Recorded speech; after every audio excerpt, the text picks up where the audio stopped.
Bonjour à tous, c'est AT, j'ai été pilote de chasse pendant 13 ans dans la Marine nationale, sur Super Étendard et ensuite sur Rafale Marine depuis le porte-avions.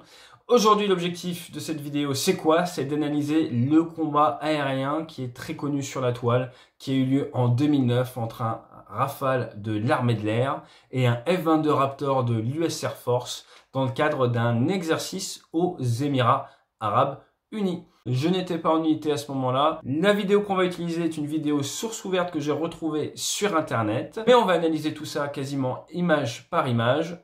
Jingle.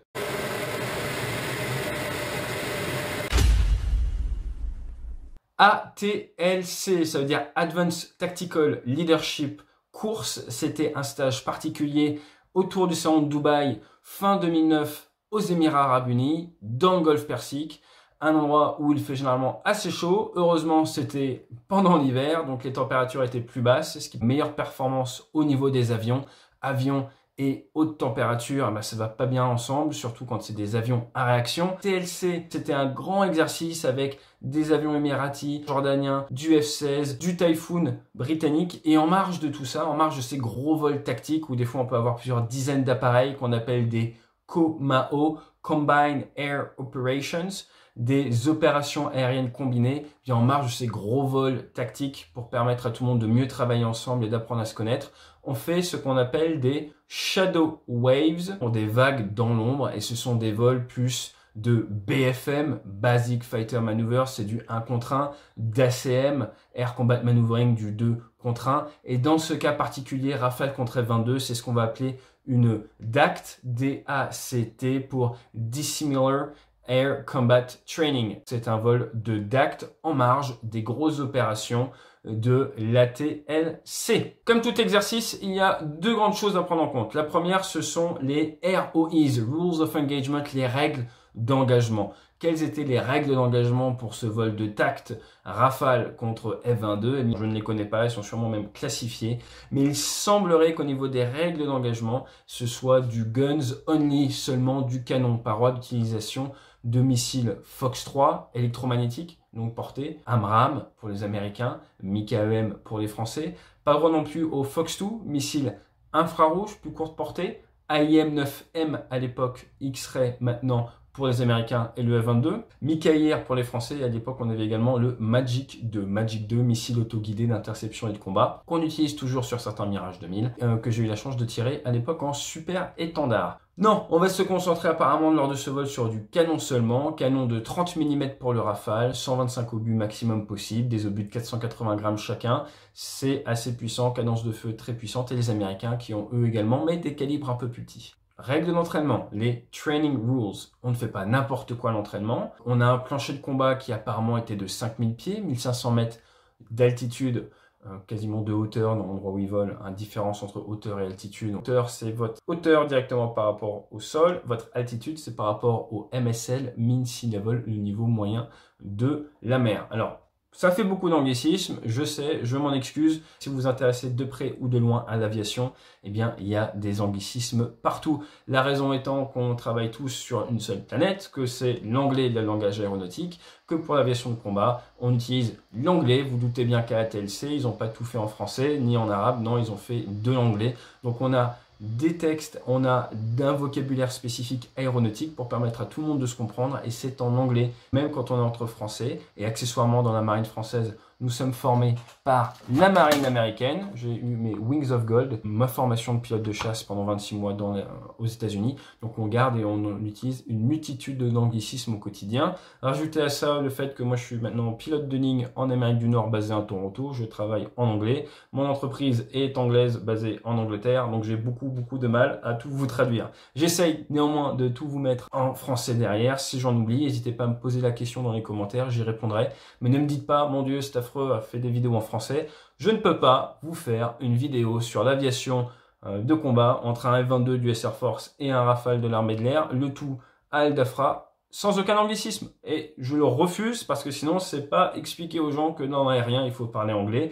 Et après, on a des jeunes qui arrivent en sélection en vol, qui arrivent pour faire pilote et qui n'ont pas fourni d'efforts nécessaires en anglais et qui sont échecs alors qu'il suffisait de travailler l'anglais pour être pilote parce que tout le reste, il le maîtrise. Ok, fin de l'aparté. On en revient aux training rules. Training rules, on va faire comme d'habitude une bulle de 1000 pieds, 300 mètres autour des avions dans laquelle il ne faut pas approcher. Interdiction de tirer secteur avant, ça veut dire quoi?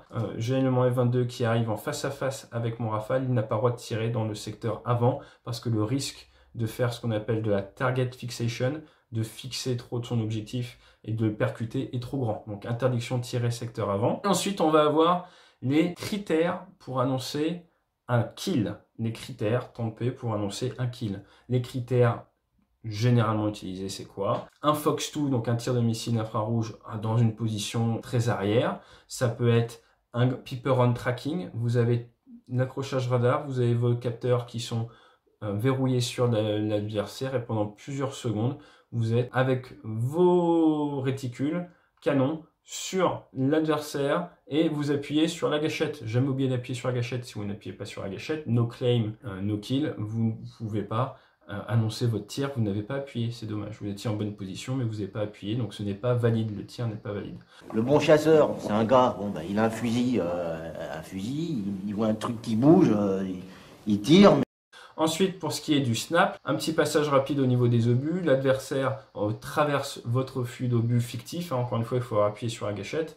Et bien ça, si vous avez 2 snaps, généralement, c'est considéré comme un kill. Donc en résumé, un Fox 2 kill, c'est un Fox 2 qui va être tiré d'une position proche de la control zone. La control zone qui se situe quelques centaines de mètres derrière l'appareil. Sinon, c'est un Piper on tracking. Donc vous avez une poursuite canon, vous mettez plein d'obus sur votre adversaire, ou alors vous avez 2 tirs d'opportunité. Ça, généralement, c'est ce qu'on considère comme suffisant pour annoncer du kill. Donc on a vu quoi? On a vu l'exercice ATLC, on a vu les training rules, on a vu les kill crit, on a vu un petit peu les règles d'engagement. Ce qui nous reste à briefer, c'est les own training. Ce n'est pas parce que vous faites un vol contre un M22 à l'étranger qui est guns only que vous êtes interdit d'utiliser votre armement, votre système et de, pour entraînement, faire un tir Fox 3 avant le croisement, faire un tir Fox 2, Fox 2 pendant le combat. Vous avez le droit de prendre des tirs avec votre armement, par exemple quand vous tirez infrarouge, pour entraînement, l'adversaire ne le sait pas, de manière à maximiser votre entraînement personnel, à vous, professionnellement, vous tirer vers le haut et vous habituer pour le jour J. Le jour J, votre cerveau, déjà qu'il est petit en entraînement et qu'il est petit dans l'avion, un facteur de charge, altitude, la fatigue, le manque d'oxygène, la pression, toutes ces choses-là fait que vous n'êtes pas très performant dans un avion. Je suis beaucoup plus performant assis dans ma chaise que ce que j'étais dans mon avion. Vous manquez de recul, toutes ces choses-là. Eh bien, il faut s'entraîner, se mécaniser pour être le plus performant possible le jour J. Donc, on s'entraîne comme on se bat. You train as you fight et you fight as you train. Vous vous rappelez, je vous parlais de briefing, tout ça, c'est un peu la même chose. C'est important de se mécaniser et c'est pour ça qu'il ne faut pas hésiter quand on fait un vol comme ça à prendre un Fox 3 avant le croisement, ensuite prendre des Fox 2 pendant le combat et le guns, lui, on peut annoncer et qu'on peut claimer, qu'on peut revendiquer. Les autres tirs qu'on fait pour notre entraînement, ça ne vient pas changer quoi que ce soit d'un point de vue des ondes radar ou autre, donc ça pose aucun souci en termes de discrétion par rapport à l'adversaire, mais ça vient augmenter votre niveau d'entraînement, votre niveau professionnel, et c'est d'habitude quelque chose qu'on fait. Ok, on a vu tout ça. Reste à voir la météo et le type de setup. La météo, il faisait grand beau, comme souvent dans le golf, tant mieux, pas trop chaud. Et pour ce qui est du type de setup, il semblerait, de ce que j'entends et de ce qu'on va analyser, que ce soit un setup neutral. Donc les 2 avions qui partent initialement en combat, en rapprochement face à face, et puis après qui se croisent et qui partent. On a une mission qui dure 3 minutes 05 de combat. Le moment de combat, ça commence au fight zone, qui est collationné. Et ça se finit à knock it off si c'est pour sécurité, terminate si c'est temps de paix, et request terminate si vous êtes l'équipier où vous n'avez pas l'autorité pour faire un terminate, mais que vous avez envie qu'on arrête parce que ça fait plus de sens d'un point de vue entraînement. Donc c'est de fight zone à terminate collationné, vous êtes en combat et il n'y a aucune excuse recevable pendant ce combat. Vous avez un souci, vous n'annoncez pas, vous continuez à vous battre, mais moins on vous tire, vous êtes mort. Il n'y a pas à dire, ah bah oui, mais j'avais un souci, machin truc chouette. Non. Du fight zone au terminate ou knock it off, c'est la guerre. Dans ce cas-là, ça va durer 3 minutes 05 et post-merge, après le croisement, on est parti pour 2 minutes 40 de sport. Vous allez voir, ça va être assez violent. Pour bien comprendre ce qu'on va étudier, il faut d'abord bien comprendre le HUD, Head Up Display, ou comme on dit en français, la VTH. visualisation tête haute du Rafale, parce que c'est de là que proviennent nos sources d'informations pour ce combat. Donc on va faire un petit tour au niveau de la VTH, on va regarder un petit peu ce qu'elle nous apprend. La VTH du Rafale, qu'est-ce qu'elle nous dit? Qu'est-ce qu'elle nous apprend? Dans un premier temps, on voit l'horizon, la référence d'horizon, c'est notre instrument principal de vol sans visibilité, on voit où est l'horizon. Ensuite, on a l'altitude, on a donc deux sources d'altitude, la barométrique et la radiosonde. Ensuite, on a de l'autre côté la vitesse indiquée et le point de Mach. Au milieu, ce sont les caps, 0,40 par exemple, 0,4 c'est 0,40, il faut rajouter un 0 derrière. Le mode radar, ça c'est des modes de gyrotronique, je ne rentre pas trop dedans. Si vous avez marqué sim, c'est par exemple peut-être simulé. AOS, c'est l'angle d'incidence de votre avion, l'AOA, avec un angle d'incidence, très utile pour les marins, mais également en combat, parce qu'au-dessus d'une certaine incidence, votre L delta, ça devient un véritable aérofrein. Ensuite, qu'est-ce qu'on a d'autre? On va avoir notre vecteur vitesse, qui lui prend en compte, en gros nous dit où va l'avion dans le futur. On a les chevrons d'énergie, ils sont simples quand on est juste en plein gaz ou qu'on est dans la marge normale des gaz. Ils deviennent doubles, on verra plus tard, quand on a la post-combustion allumée. On a également quelques informations de navigation ou de sécurité que je ne vais pas traiter. Et en bas à droite, on a le fameux facteur de charge. Et d'ailleurs, si ça vous va, mettez-le en commentaire. Abonnez-vous, mettez en commentaire si ça vous plaît. Je vous avoue un petit secret, j'ai retrouvé ma vidéo de centrifugeuse d'il y a 11 ans. Donc si ça vous intéresse de tout savoir sur la centrifugeuse et de voir ma tronche sous facteur de charge, mettez-le dans le commentaire et sous 15 jours, je peux éventuellement travailler sur une vidéo qui explique un peu le facteur de charge. Donc si ça vous intéresse, mettez-le en commentaire et je m'en occuperai. On en revient à notre head-up display. Qu'est-ce qu'on va voir d'autre? On va voir les conduites de tir. Alors ça, elles sont affichées, mais volontairement, je ne les expliquerai pas, hormis le spaghetti canon. Et encore, je n'ai pas envie de rentrer dans le détail de la conduite de tir. Ça ne vous sert à rien pour comprendre les placements de la vidéo. Et on rentre sur des sujets qui n'ont pas forcément leur place sur Internet. Donc, je vous laisserai regarder les images par vous-même. Et à partir de là, on a les bases, on sait le contexte, on sait notre objectif, à savoir analyser ce qui s'est passé. On connaît les training rules, on connaît les kill crits, on connaît la philosophie à appliquer en entraînement pour tirer son niveau personnel vers le haut, le type de scénario. Il n'y a plus qu'à regarder les protagonistes. Donc qu'est-ce qu'on a? On a un F-22 et un Rafale. On va regarder le F-22 dans le détail. Le F-22, un monstre de technologie, un avion qui coûte 2 fois plus cher qu'un Rafale, un avion qui peut être équipé, comme on dit, en 6-0-2+, 6 missiles Fox 3, 0 missile Fox 1, 2 missiles Fox 2, et le plus c'est du canon. Aujourd'hui, il a le droit d'utiliser que le plus, il n'a pas utilisé ses 6 missiles longue portée AMRAAM, et sa furtivité est sûrement remise en cause. Pourquoi? Parce que généralement, lors d'exercices, les Américains mettent un amplificateur de radar cross-section, ce qu'on appelle le RCS, ou la SER en français, surface équivalente radar, de manière à réfléchir les ondes et à cacher un petit peu son vrai degré de furtivité. À partir de là, il faut bien comprendre que le F-22, c'est un avion qui est 2 fois plus gros en termes de masse, 2 fois plus lourd qu'un Rafale. C'est un avion qui est plus massif, qui est 2 fois plus puissant, mais il est plus lourd aussi, qui lui a de la poussée vectorielle, qui a été vraiment fait pour être un avion qu'on ne détecte pas et qui vous tue à longue distance sans même que vous l'ayez vu arriver. C'est un avion qui est très très manœuvrant. Là, ce qu'on voit, c'est des images assez impressionnantes de la démo en meeting aérien du F-22. Et notre Rafale, lui, eh bien, c'est un avion qui est beaucoup plus léger. Préfère faire les avions légers. Les avions très légers, ça peut vous donner beaucoup de fil à retordre. Quand en Rafale, on se bat contre un Alpha Jet, ça peut faire bizarre. Un Alpha Jet fait des barriques à 80 nœuds. Nous, on ne suit pas à ce moment-là.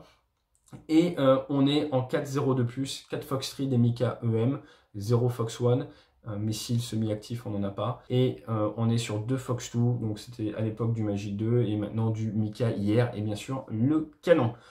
Les deux avions, ça reste des avions pilotés par des êtres humains. Donc vous mettez le meilleur pilote du monde dans un Rafale et vous mettez quelqu'un qui vient de l'aviation de transport et qui a 5 heures sur F-22 dans un F-22, ça ne va pas durer bien longtemps. D'accord? Ça c'est très important. Vous pouvez avoir l'avion le plus efficace du monde, si la situation tactique est contre vous, que vous êtes au décollage, que vous êtes à l'atterrissage, votre niveau d'entraînement n'est pas du tout en adéquation avec ce qu'il faudrait pour être opérationnel et envoyé au combat, et j'insiste là-dessus, dans des exercices comme ça, on ne met pas que nos meilleurs éléments dans les avions. Alors qu'est-ce que ça veut dire? C'est-à-dire qu'on ne met pas que nos pilotes les plus expérimentés dans les avions, parce qu'il faut que nos plus jeunes pilotes se créent leur propre expérience. Du coup, dans certains vols, 30 à 40% des vols, on va mettre des pilotes jeunes. Ça va leur servir de motivation d'avoir la chance de faire une DACT, de se battre contre un autre type d'aéronef. Ils vont gagner énormément en expérience, même si on sait qu'ils ne vont pas forcément présenter ce qu'on fait de mieux en termes de savoir-faire dans notre armée, parce que c'est indispensable que tout le monde profite de ces exercices temps de paix pour élever son niveau. Donc ça à garder dans un coin de son cerveau,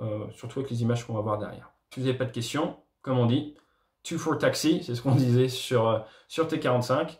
On passe la fréquence suivante et on attaque l'étude. C'est parti, qu'est-ce qu'on voit? 423 nœuds, Mach 0,9, 20 310 pieds, à peu près ce qu'on appelle le niveau 200, un cap 0,50, radar mode simulé, 3,6 degrés d'incidence, on a 49 nautiques du point numéro 2, et qu'est-ce qu'on sait d'autre? Il est à un G6, nous savons notre avion qui est donc en virage comme ça, et au vu des manœuvres qu'on va voir après, en fait on a nos deux aéronefs qui étaient sûrement l'un de front avec l'autre, assez loin, et ils sont en train de tourner pour venir faire face, pour venir se mettre au merge, au croisement. C'est parti! Fight Zone, il vient d'annoncer le début du combat. À partir de là, on n'est plus amis, on est ennemis, on a le droit de se tuer, en respectant les training rules, les kill crits et les règles d'engagement. Notre pilote décide de mettre le nez vers le bas. Il est en train de transférer de l'énergie potentielle de pesanteur, l'altitude pour de l'énergie cinétique. Il est en train de tirer assez fort. Il est déjà à plus de 5G, donc il est en train de forcer un petit peu pour venir essayer de se placer de manière offensive au niveau du merge. Il sait que c'est du guns only. Une grande chance, on va partir sur cette hypothèse-là. C'est sûrement du guns only. Du coup, il faut qu'il essaye de gratter du virage, de venir se placer à l'arrière du F-22. Et il va essayer de se placer de la manière la plus offensive possible. Et de ce que je vois, peut-être il va essayer de passer en dessous et un early turn tourner un peu plus tôt que le F-22 pour essayer de lui prendre de l'angle tout de suite. On voit qu'il est en mode dogfight. Donc, en mode dogfight, c'est un mode combat aérien rapproché avec un radar qui a certaines fonctionnalités. On est en MIW, c'est le Mika Wing, les Mika au niveau des ailes. On voit qu'on a 4 missiles électromagnétiques, 2 missiles infrarouges. Là, on est en mode Fox-3.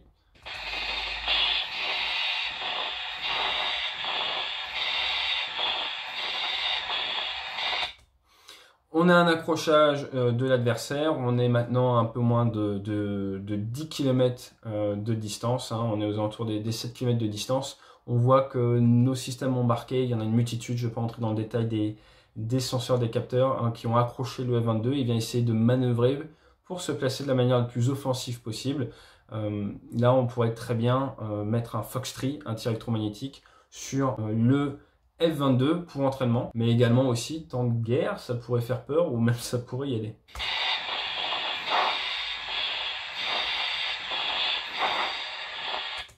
On s'est rapproché de l'adversaire. Notre Fox-3 a besoin d'un certain temps pour s'armer, comme les torpilles à la poursuite d'Octobre Rouge.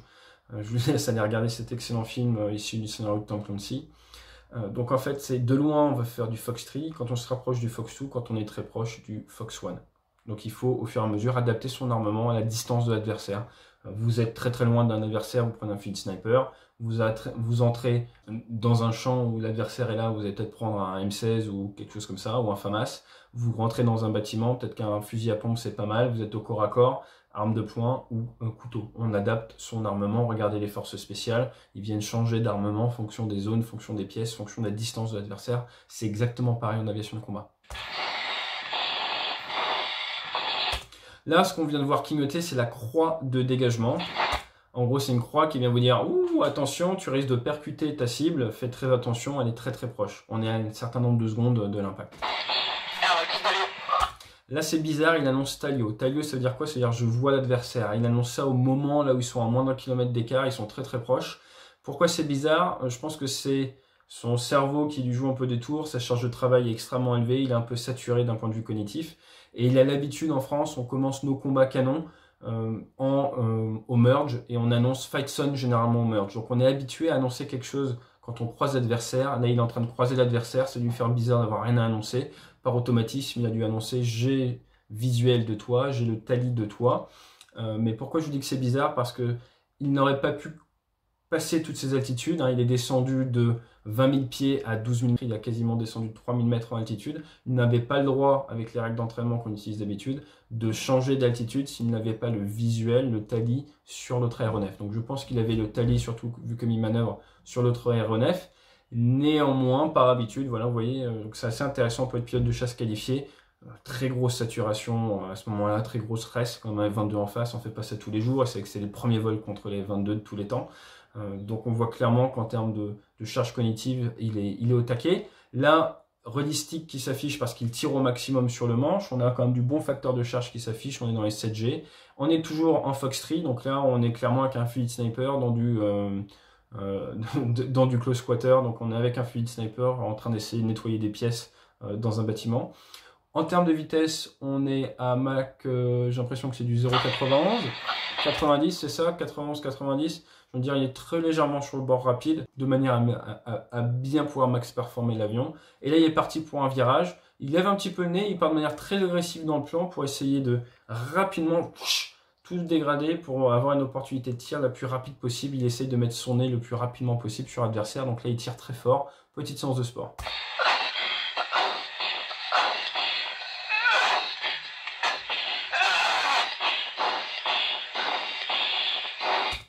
Donc ça fonctionne bien, on voit qu'il souffre un petit peu, il a réussi complètement à virer beaucoup plus serré que le F-22 dans ce cas-là, néanmoins au prix de la dégradation de sa vitesse, hein. On était à Mach 0,9, on est maintenant à Mach 0,46, 233 nœuds, c'est un choix tactique qui est, je vais casser toute mon énergie pour virer le plus vite possible, après derrière ça va me met en position de tir, mais si je prends pas le tir, bah là, dans les secondes qui suivront, l'adversaire reprendra peut-être le dessus, donc c'est un choix, néanmoins, là, on voit qu'il a post-combustion allumée, le double chevron. Il vient se placer en position de tir.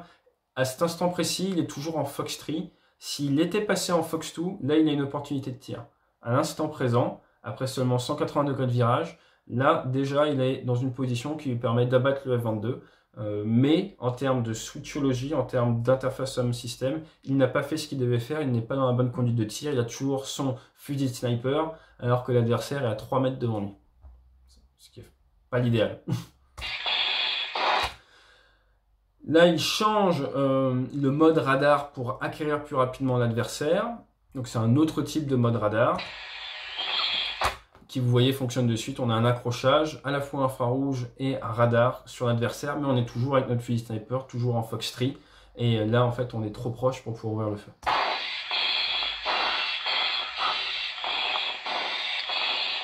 Donc là, on a clairement une opportunité de tir Fox 2. Encore une fois, normalement, dans un scénario guns only. Mais on a clairement pris l'avantage sur le F-22. On a clairement eu une opportunité, une fenêtre de tir Fox 2 pour entraînement qui aurait pu être prise. Donc il aurait pu déjà appuyer, hein, juste pour... voilà, ça aurait démontré que ça marche bien. Il ne l'a pas fait. Encore une fois, son objectif n'était pas de prendre un Fox 2. Son objectif était sûrement de faire du canon. Mais vous voyez qu'en espace de quelques secondes de combat, le Rafale là s'était déjà mis en opportunité, en position de tir par rapport au F-22.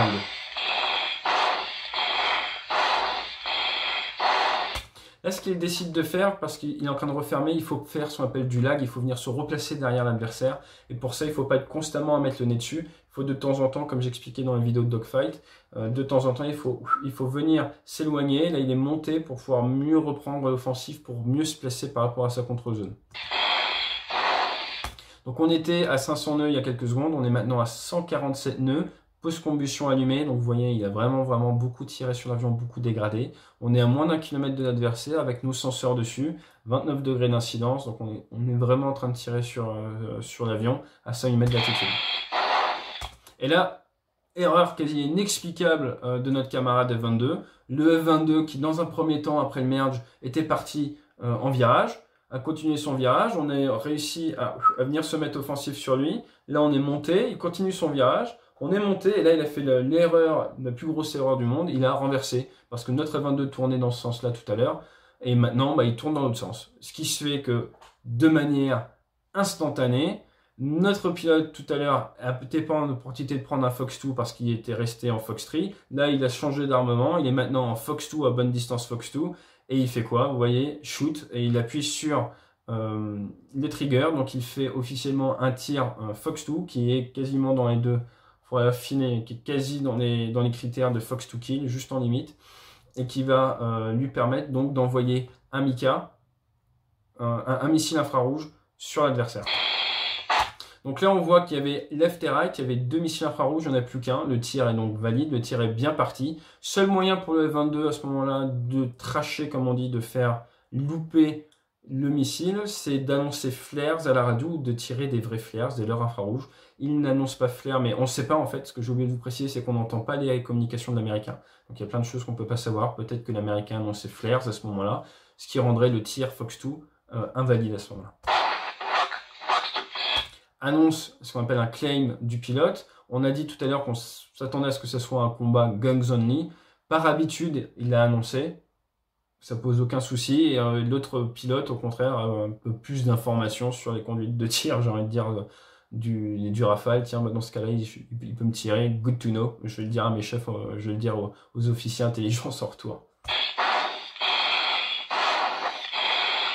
Donc là, on sent que le pilote, il se détend un petit peu, il s'est mis dans une position très offensive, il a clairement l'avantage, c'est plus agréable au niveau de la tête, hein. Le pilote de F-22, il est où, ce qui peut également peut-être expliquer son renversement, peut-être qu'il avait perdu de vue le pilote du Rafale. Encore une fois, s'il le perd de vue, il est censé annoncer no joy, ce qui est bon à savoir quand on est poursuivant, mais là on n'a pas sa tape, on ne sait pas. Le pilote de Rafale décide de repartir un peu sur de la barrique du high yo-yo pour se replacer de manière offensive sur le Rafale, sur le F-22, pardon. Et donc là, c'est ce qu'il fait. Et là, il vient de quitter le Fox 2 pour passer en guns, en canon. On voit, il est en mode gun, 125 obus, simulé.